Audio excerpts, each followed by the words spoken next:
Hello everyone! Ang pag-uusapan po natin ngayon ay ang very controversial topic na uric acid. Totoo nga ba na okay lang talaga kahit mataas ang ating uric acid? O kailangan bang i-maintain natin ang normal value nito?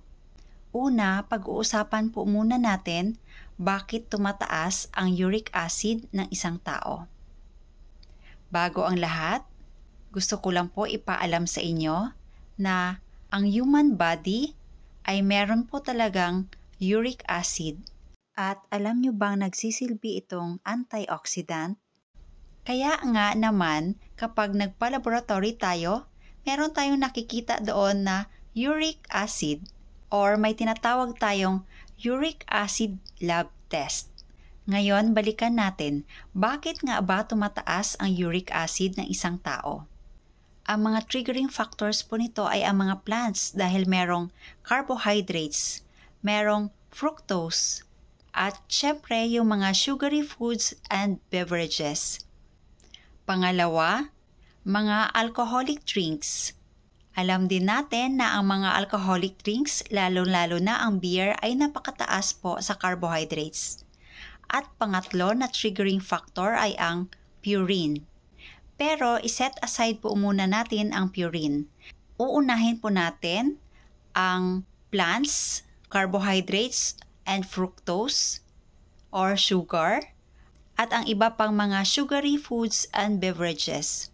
Bakit ito naging triggering factor ng pagtaas ng uric acid? Nag-gain po ang weight natin at nakakapag-spike ng ating blood sugar. Once po nadagdagan o bumigat ang ating timbang, once na tumaas ang ating blood sugar, natitrigger po ang pagtaas ng uric acid. Kagaya po ito sa mga dati nating videos tungkol sa kung nasaan si sugar, nandoon din si water. Ganon din po si uric acid at saka si insulin resistant.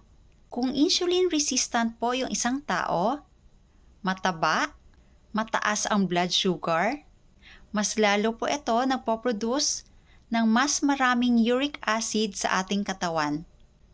Hanggang sa ito ay magiging concentrated na po sa ating bloodstream. At yung iba ay lumalabas na po sa ating mga tissues. Since meron nga talagang uric acid sa lahat ng parte ng ating katawan, i-attract po niya yung mga lumalabas po sa tissues na yon at mag-iipon po sila doon, magtatago sa mga joints. Hanggang sa mamaga po ang mga siko, mga tuhod, sa hinlalaki. Ganun po yung nangyayari. Dahil habang tumataas po ang ating timbang, tumataas din po ang ating blood sugar, tumataas din po ang ating inflammations. At sumasabay po dyan si uric acid. Para mawala po ang mga body inflammations at para hindi tumaas ang uric acid, kailangan po ibalik natin sa normal or ideal weight ang ating katawan. At syempre sasabay din na babalik sa normal value ang ating blood sugar. At si uric acid ay babalik din sa kanyang normal value. Ngayon, balikan po natin ang natira na purine. Ang purine po ay may effect din sa ating uric acid. Pero ang purine, wala po itong sugar. Kapag purine po ang kinakain natin, hindi po ito nakakadagdag sa ating timbang. Dahil nga po, uulitin ko, ang nakakadagdag lang po ng timbang natin, nakaka-trigger ng inflammation, nakaka-spike ng blood sugar ay ang mga carbohydrates, ang mga fructose, ang mga sugar. Si purine po ay wala nun. Since nagiging normal ang ating body weight at dahil hindi inflammatory ang purine, nagiging normal pa rin ang ating uric acid kahit meron tayong kinakain na high in purine kagaya ng mga meat. So ngayon, ang conclusion natin para po bumaba or maintain natin ang normal value ng ating uric acid ay dapat iiwasan ang mga inflammatories kagaya ng mga fructose, mga sugar, mga high in carbohydrates, At syempre, yung mga alcoholic drinks. Sa pagkain ng mga protein and fats, nagiging normal ang ating uric acid.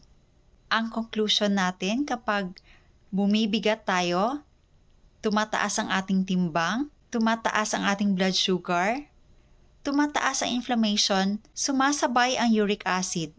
Meaning, hindi po maganda sa katawan natin ang mataas na uric acid dahil sumasabay po ito sa inflammation ng ating katawan, blood sugar, at pagiging insulin resistant. Kaya tandaan natin, we should maintain the normal value of our uric acid. That's all for now. If you love this video, please like and share and follow me for more low-carb recipes and health tips. Stay low-carb, happy, healthy, and fit everyone.